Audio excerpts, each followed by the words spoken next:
Welcome to the A to Z Golfing Podcast presented by AM Golf Trips.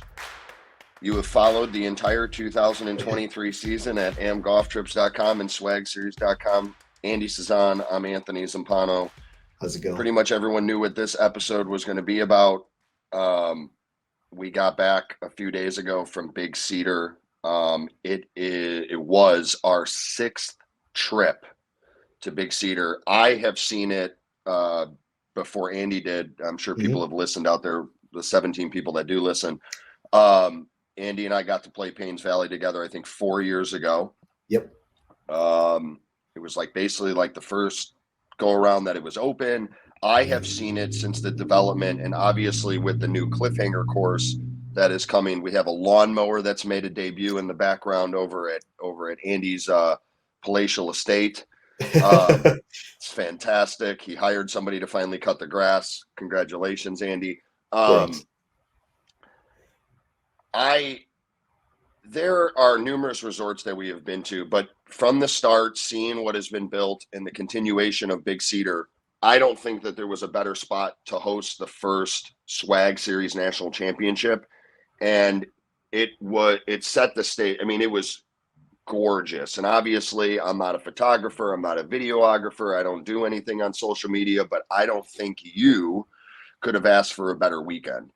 Sure. I mean, we got there we're usually going at the same time every year. So we're used to seeing kind of dormy fairways and dormant green. Yeah. Dormant greens and fairways.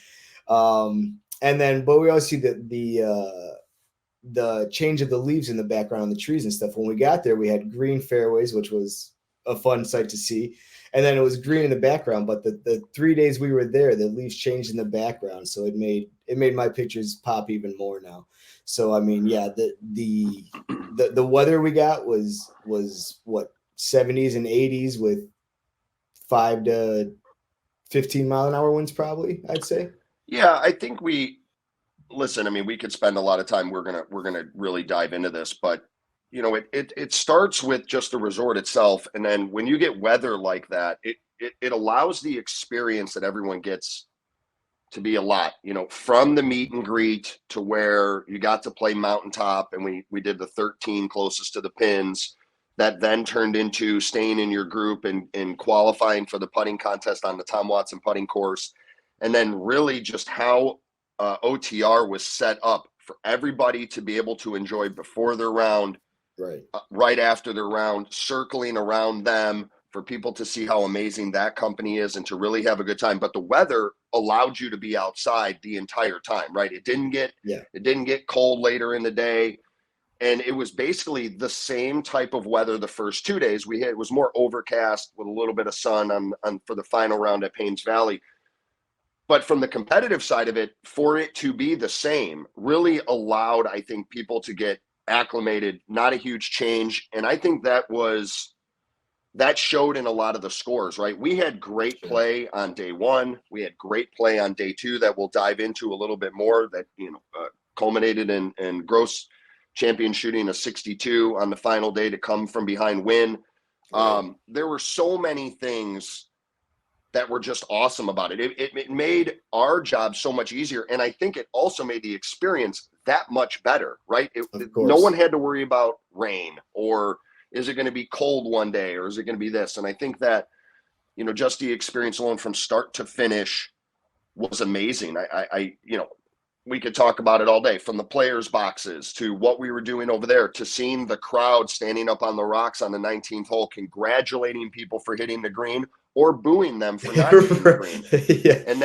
And then to be in that surround on 18, to award our champions, and to be there down at the bottom of the hill on 18 at Paynes Valley and be able to celebrate was just, it was really an experience. And obviously for us, the largest event we've ever put together, but just such an experience to be able to not just have 10 people there. I mean, 30 people up on the rocks, 20 people down on 18, other people standing on 19. It was just, for me, it was awesome. It was cool to shake everyone's hand and just be a part of it. Yeah, I mean, that was again months of planning, months and months of planning from all of us to kind of, Rob and your kind of child to like see putting some people out in a shotgun start and then have some straight tee times for the leaders. And hopefully the leaders were going to be the ones to finish it out. So it gave that nice feel for everyone coming off, like, hey, thanks for coming, that excitement. I wasn't able to be on the 18th as much as you were. I was out taking videos and pictures. Did you see people possibly crumble with the pressure with the crowd right there too on 18? I, listen, I mean, we running events, I think I tend to start clicking into the scoreboard, um, to see like where the swings are and how people are playing. I mean, I was very preoccupied with Jordan and Arya, Yep. with the role that, I mean, Jordan was on. I mean, just to give people little hindsight, they ended up winning the gross national championship, 15 under par. And, Jordan, to his credit, and I even said it to him, uh, legitimately had a putt for a 63 on 18. Yeah. And, Arya made birdie, and he scooped it up. And I've never been in a position to shoot 63 before. Yeah. Um, and I even said it to him, I'm like, I don't know how you had it in you to just scoop the ball up. And, obviously that is what four ball is. Your partner's in for Mhm. birdie. Um, it was, I'm not going to say anybody crumbled under the pressure because, Yeah. it's all relative, right? The gross play, when you watched it down the stretch, from what Jordan and Arya did to what Spencer and Dustin did day one at Ozark National, with Right. Spencer making a hole in one, which we'll go into a little bit more. And then watching Jeff Williams almost make an albatross on Yeah. 18 with driver off the deck. I mean, you Yeah. look at those three scores of 15, 14, and 13 under par, and you really start to understand the high nature of golf that Yeah. was played in that final round. And I'm sure they were all scoreboard watching. And ultimately you have them shooting 62. I mean, I'm looking at the scores right now. Day one, 66, 63, 64. Day two, 62, 66, 66. But then you go farther on down and you look at like Ben Kilborn, and you look at played with Mike Mouse, and you look at Gabriel and Evan at 64s. Right. You had great golf being played. Is really what we have talked about so many times about having a gross and a net national champion, right? You want to be able to have more competition and more teams that have the ability to go after it. And that's really what we saw on Sunday at Paynes Valley.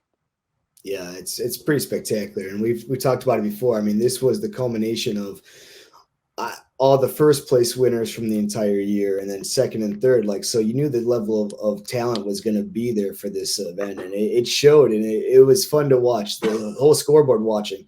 I mean, I couldn't get enough of it. I was refreshing my phone every like 5 minutes just to see if anything updated on it, but no, it was definitely a lot of fun. But starting back to the Blue Tees par three contest, I mean, how much fun to start your round just kind of getting in there and going out in eightsomes, having a time on that course. I mean, that course is fun to begin with, like, but then to put a little competition in there for closest twos on every single hole made for a fun afternoon for our competitors. Well, I think it's everything, right? It's the events that lead into the national championship are you run them and you put them on to the best of your possible ability, right? Yeah. We've done the closest to the pins every single event. We've done all the cool stuff afterwards with the award ceremonies, and obviously you've got the gift cards, and first place gets their entry. The national championship is the national. You want to build it out from the Yep. gift boxes having a driver and a fairway in them, to doing the blue tees closest to the pin challenge on mountaintop, to then turning that over right into the qualification on the Tom Watson putting course. Yeah. Having a little bit of competition everywhere you go is really cool and really fun. And obviously that brings out the fun aspect of it. We know that there are people there that are there strictly to have fun, have a great time, have a couple, get a couple things. Obviously we had a Swag Off did a great job with the cover being available both days, one at Ozark, one at Paynes Valley, right? So you have all of these things going on, but the organization, and I'll give a to Dustin and Spencer Dingus, and if I'm not mistaken, Dustin's girlfriend, fiance, wife. I Yeah. don't know that, but to hear the compliments from them, especially knowing how many amateur events they have played over the years, makes all the planning come true, right? Like, we didn't want Right. there to be a point in this where the player isn't either A, getting something or having a good time or experiencing something that they've never experienced. Like, there were a lot of people that had been there before that have gone to Big Cedar, Mm-hmm. but not like this. And even for Right. myself, and I think you can attest to this, and, you know, Andrew and Adam Gardner and Frankie Ellingson and Allison were there, and Nate, their tour rep from Swag Golf, was there. Yeah. We had all never experienced anything like this. And for it to come down to that, and for it to be that experience at that place, I mean, I could talk ad nausea about it. It was amazing. Yeah, the vibe we had going on in that putting contest was nothing like that I've seen before. That's something we've done. I mean, you had pretty much at one point probably a good 100 people, probably like 80 people up there at a time, either just drinking or on the putting course, and then people that didn't know each other, they're hooting and hollering over putts, on the Tom Watson course, and rooting for each other, and how that went. And then we had a couple playoffs that we had to go do, and we made them use their putter on the first hole of the course. And Mm-hmm. just watching those happen was kind of fun. I'll throw some of those videos up here, and kind of show what that looked like. But I mean, yeah, what you just said, like the whole vibe we had, like we've never we it's things you always think of, but then never fully do. And this time we actually did it all. And I can't. That first day was absolutely amazing for what we put together for those participants. Yeah, and I mean, listen, we obviously we rented a house there. Our team did, myself, Andy, Rob, and we always go into events like this, and we always, quote unquote, try to call it, how are we going to run the perfect event?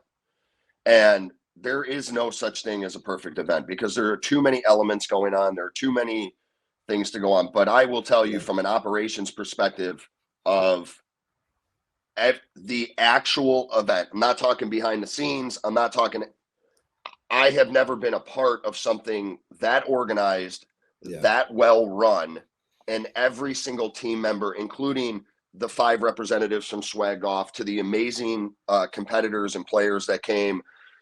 Just everything was top notch. I mean, even making a decision like the OTR decision, let's keep them out on the Tom Watson putting course, right? I mean, Right.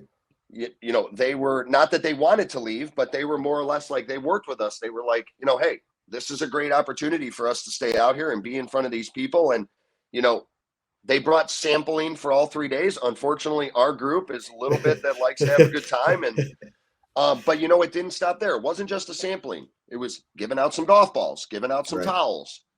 They had some very exclusive covers that they had made up from Swag Golf that a few people got, myself included. I got an espresso martini cover. I don't know if it's going to replace the golden hot dog. I just But saw that in the however, office yesterday. I was like, where did this thing come from? well, when you have enough of them. So this is what Meg told me. She said, how Yeah. many have you consumed? And I said, well, probably 100. So it was definitely a You had gift to for get to consuming all 100 year for long. it. I get it. Yeah. I guess that's what you had to do. But That was like, neat. that's the thing about it. Like, we sit here and we've talked about it. We talk about it behind the scenes. Our biggest thing that we want to bring out there is the experience, right? We talk about the experience, and for everyone out there and all the feedback that we've gotten, the experience was amazing. And that is, as somebody who runs these events, I love that, because now it makes me want to figure out what the next experience is, right? Mm-hmm. One-day events are absolutely incredible. 2024 is going to be primarily, and I think it's only one instance where we don't have the entire golf course, which has the ideas just flowing in my head.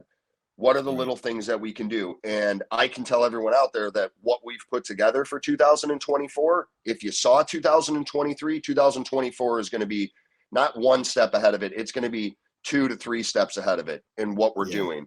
And that goes along. And that's also kudos to Swag Off with Andrew Schmidt and Adam Gardner being very much involved, and the evolution of working together. Like we've said, everything is going to get better and better and better.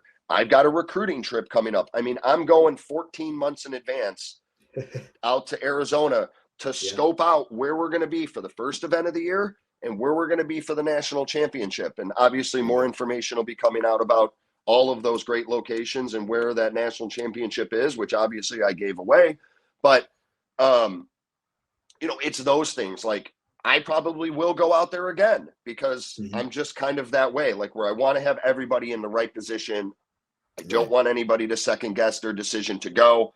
But like I said, next year, the national championship is going to be vastly different, right? But it's going to be different in an amazing way. And it's going to even have more opportunity for more people to come participate and share that experience.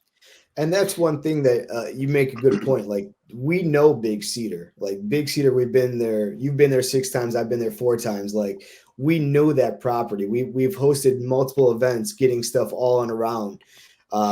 So yeah, for you going down and scouting out where we're going to be at next year, I mean, that just helps us out to figure out where all those moving parts to try to get it all into make an experience next level for all these people. Because I know you and Rob talk a lot about the journey to get to these events, the journey and everything. These people started their journey at a qualifier and then everything built up for the national championship, between my multiple emails to all of them, making sure they're all coming, getting hotels ready, getting all that stuff right. It's just the whole journey that we try to give all the participants along the way. And yeah, man, kudos to you for making that golf course. All those golf courses look phenomenal with all the flags and the design and everything. You made it feel special, and you made other people that weren't with our group, wondering what was going on here. I mean, I got asked probably a good 20 times that first day, what's swag golf, by just everyone else walking around, and all that. So, I mean, great job on all of your design work that you did for this and all the hard work you put in. Yeah, well, first of all, thank you. And I have a great team around me here at Am Golf Trips, and obviously the relationship built over the years with the gentleman at Swag Golf has afforded me the opportunity to understand how to represent both brands, right? Like I said, I said that the regular season culminates in a national championship, but that also doesn't mean that I'm going to hang low for 2024 setup, right? I mean, everyone saw the setups all year long. They're only going to get bigger and better. The things that we're going to be doing for the players in 2024 are only going to get bigger and better. And I am proactively, and he is pushing to get more to the players, right? These are the people that either follow Swag Golf, follow us, or they're just simply looking for the competitive nature, whether it's locally, whether it's traveling to these events. And we want to bring the best experience possible at any event that they go to. Now, listen, we could all sit there. I think we were talking a little bit on the ride home about what our best event was, listen, for me, every event is fantastic. I can't help that Mother Nature gets in the way sometimes, and stuff like that. But I'm really excited for 2024. And quickly, I'm going to flip it back over and get into the first round here. Listen, we touched on the qualification for the Tom Watson putting course. Andy's going to throw up some cool videos of how we did the playoff for the competitors that tied playing those 9 holes. Ultimately, we did the putting contest final before the first round at Ozark National. Tyler Bennett, kudos to you for winning. I believe it went 3 rounds, Andy. Refresh my memory. Yes. 3 or 4 rounds. Three rounds. Awesome to see. I think like 11 people out of the 20 made it the first round, and then we basically just kept them in the same spot.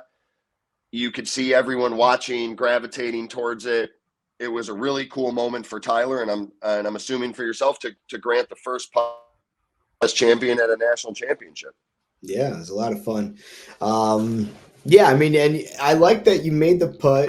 It had a little break, but it wasn't terribly hard. So it made the people make it to get that, I guess, that anxiety building for each one. Because between the first and the second round, we lost a lot that second round. I think that the nerves started to kick in on it. So, I mean, it was a great spot that you picked on it, and it kept people engaged and enthralled in that competition. Everyone out there can tell that Andy really thinks that the nerves really kick in for everything. You know, I am nervous doing everything. everyone's nervous. I mean, I think you're nervous. I when I'm shooting pictures, I'm not nervous. Everything else probably nervous. Yeah. You look very relaxed in that chair of yours. A little slouch going Yeah, on it's today. a Just very little. comfortable in your hoodie. You Yeah, know, we're in the but element. no, We're I in the mean, element. talking about you, you do the par three contest. You qualify for the putting final. Then in the morning, you do the. We handed out the par threes from the Blue Tees Mhm. par three contest. We did the putting contest final, and then you get into the first round. And I'm generally not a person in the first round that's gonna scoreboard watch, Mhm. but you obviously do because you know people in this tournament. You start looking, and then you're following along, and then all of a sudden we get to about 4 hours in, Mhm. and everybody is a good vast majority of the team is sitting over on the sixth hole, Yep. right? And I'm stuck behind the beverage cart on 17. But anybody who's been to Big Cedar, there's like four holes that intertwine. And all of a sudden, I look over and there is a huge eruption. Now, I wasn't there. You were there. So I'm going to let Oof. you do your best to take us through what happened. First off, I got super lucky to be in that spot. I was actually just taking pictures, and I switched over to video for this one for Spencer. So on the sixth hole, par three, I don't even know the distance. I think it was like 150. Or do you know what the distance on that hole is? It was longer than that. It was like 206. Oh, geez, yeah, that man's a beast. He tees off. One hops just to the right side in front of the pin, trickles right in, and then the eruption started for everyone. I mean, it was a surreal moment. Being in that group and capturing that on camera. I mean, and that Kilborn and Mouse were in that group also, and I think they were more excited than Spencer actually was. I mean, his brother, you'll see on the video, his brother was very excited for him, but like Kilborn and Mouse were hooting and hollering, jumping up and down, and happy for him too. But so he hits a hole in one there, and then the day before on the par three contest, actually on the 13th hole, I was there. He hit one over the rocks. I think he grabbed the wrong club. He hit one OB out of the rocks, picked up the right club, and dunks it in the hole there for a Yeah, par. for a I hole in mean, three. for a hole in three. And then I think I'm the guy's lucky charm. I mean, he should probably take me everywhere he goes on par threes because Well, it's two didn't in a they row ask he's you? dunked in. They did kind of. I think it was joking, but I mean, I'll go if they want to. Hey, you guys want? I'll fly out wherever you guys want me to go. And I don't think being around Dustin and Spencer in Florida where they qualified, and then being around them yeah, at the national championship, I don't think that they would joke around about something like that. I think they well, would. I'd go with. It'd be fun to watch those two. Those two are great, great people. I got to know them a little bit over the course of the days, but to be there for that hole in one, I thought you were there too. I didn't know because you rolled up like right after it kind of happened, so I thought you saw the Yeah, whole thing. But it was great to have Andrew and Nate there too, and give him a high five when he came off. And then he was there with, they had their significant others there with him too, so they were giving him hugs and everything. So it's just a special moment for the first Swag Series national championship to get a hole in one on one of our holes and to get it on video. That was one of the highlights of my career so far, was to capture something like that on video and then to share it with that person and everyone else. That was pretty neat for me. I don't know if I can. There's a lot of things that I don't think I could top, and that's one of them. I don't know if I could top, but we just need everyone to make hole in ones. I think if you could go into a tournament and you could try to figure out what would be some cool things to happen, you got he makes a hole in three, right? And you hear that whole story. And then, if I'm not mistaken, he said something on the putting green when they went to the putting contest, like, oh, it would have really sucked for that to be like the first hole in one or something like that. Or if he had, Yeah. I forgot how the story went. And then the next day he gets a hole in one, right? So you can't, it's sport, right? We always sport, the storylines get created in the moments, right? And it was Mhm. also really cool that, if I'm not mistaken, the Big Cedar social media representative that was out there, Lacey Snutt, she was around all weekend, right? So Yeah. her being very green and very new, right, is experiencing this huge tournament, There's people celebrating left and right. There's fist bumps on putts being made and everything like that. And Yeah. everyone's being congratulating each other. And then you have a moment like that.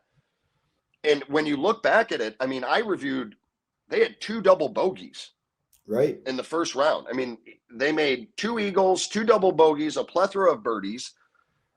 They go into the final round in the last group for the gross, right? They end up winning the net side of the competition by playing great, right? But it's just how competitive it was. I mean, I was even talking to Garrett and Dan when they popped over. We ended up finding out that the house that they rented was right next to us. They end up shooting an amazing score in day 2.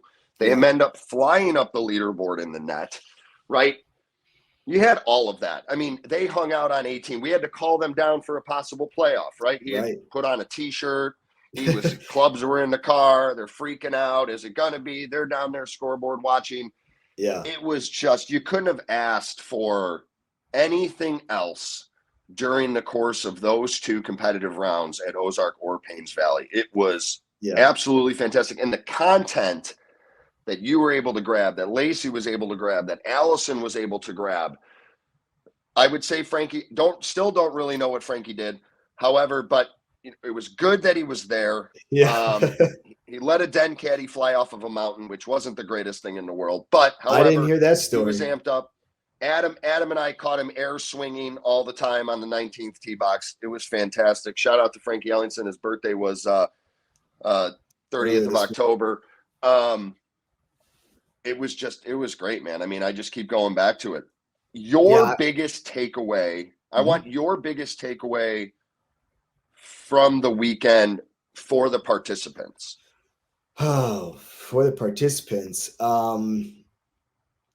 I mean, we kind of touched on it earlier, was the them telling us just how they had a great time on it all. Like the fact that we were able to put all that together. I mean, coming off of 19 when we were leaving, I got stuck in the crowd of like the 30 to 40 people up there just throwing golf balls on 19 the whole time. And I mean, I couldn't get out of those guys. Everyone's saying how great of a time they had. Thank you for doing this. Thanks for everything you do. Can't wait for next year. So, I mean, just the excitement from people after the tournament, like, sticking around was a testament to something that we did, that we're on something, that we did something great here. So my biggest takeaway was just that the participants having a great time through and through with it. So that one kind of caught me off guard, but that's what I have to say. Like, that's what I remember the most now, is just driving up 19 and I couldn't get past them. I had a fist bump every single one of them. Everyone wanted to say hi and bye to you at the same time. How about you? What was your greatest takeaway for the participants, you think? I'm always going to go back to the competitive side of it. We've been there many times. I've never seen the golf courses in that condition. Truly an amazing condition, and what they've done in I'm going to say, I think Ozark is 6 years, Paynes is 4 years. That was, those are the best conditions that anybody could ask for when you're playing for a national championship. Yeah. It made our lives a lot easier. There wasn't trying to figure out what we're going to do on this hole based on conditions or stuff like that. But I think from top to bottom, I don't think a single player that showed up, got on the property, started playing Mountaintop, went to Ozark, went to Paynes Valley is going to say, well, you know what? The conditions weren't this, and that's why I didn't play well. Right. From that, I mean, it's hard to top that. It really is. And I think that is reflective of these scores. And I think that is reflective of all year long. We are trying to find the best quality facilities to go to so that the experience is even that much more. We know what the experience is going to be off the course. We know what Swag Golf brings to the table. They are amazing. We know what we bring to the table. The golf courses have to speak for themselves. And when this schedule comes out, I think they will. For the people that already know the schedule, I think they're excited about going to some new areas, seeing some new places. There's some familiar places to us on this schedule, which is really cool to see what the difference will be from year 1 to year 2. But just super excited, and I'm excited, and I appreciate all the amazing people that came all season long and to the national championship. Yes. And I cannot wait to get going in 2024. It's going to be here sooner than we think, Andy. Yeah, I mean and that was kind of the same thing with the national championship. Like it was one of those things where like, oh, we got time, and it's already done. Like it just kind of sneaks up on you. Same thing for next year. I mean, we're going to start a little bit earlier in the year. We're starting in February next year. So, I mean, it's right around the corner here. Holiday season's coming up. It's going to come and go, and we're going to be back on the course doing what we love to do. So, I mean, I can't wait for 2024. 2023 was fantastic, and 2024 is just going to knock it out of the water, I think, in my opinion. So, and that's something, and we should be doing that. You don't want to just stay in your lane. You want to keep figuring out how to thrive and give a better experience for everyone. So I think we're on a good path, and I can't wait to see what comes in 2024. Yep. I'm in the same boat, man. One last time, congratulations to both our gross and net national champions. I know that they are absolutely ecstatic about where they're going to be going for winning this great event. I don't have anything more to say on it other than get ready for the schedule release. And then we're going to be going right into 2024. Get your partners ready, get profiles set up on our website, get going and be ready for this schedule to come out and registrations to start, because last year we averaged 92 players across the board at every single event, plus or minus in some areas. I only expect 2024 to be bigger and better, more tournaments, more winners, more qualifications for the national championship, more information about the 2 national championships that will take place. So that's a little teaser out there for you. And you know what? Super excited to get it going. Thank you to everybody out there. Andy, final words. Hey, I just want to say thank you to Big Cedar, to Lacey Snell for taking me around for 2 days, for Anthony for everything you did.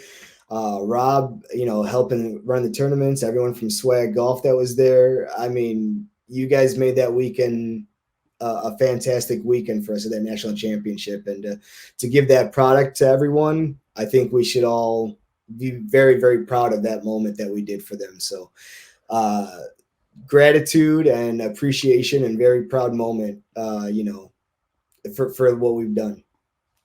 Yeah, I mean, add Matt, Jared, and Clayton to that mix for everything that they did at Big Cedar and getting everything ready and really giving us the leeway to present the tournament to the best of our ability for all the competitors. And 100%. I can't wait to go back to Big Cedar. It's going to be fun the next time we go back, now that we've got even more experience at that place. But super pumped for 2024. And that's right, I used one of Andy's favorite lingo, super pumped.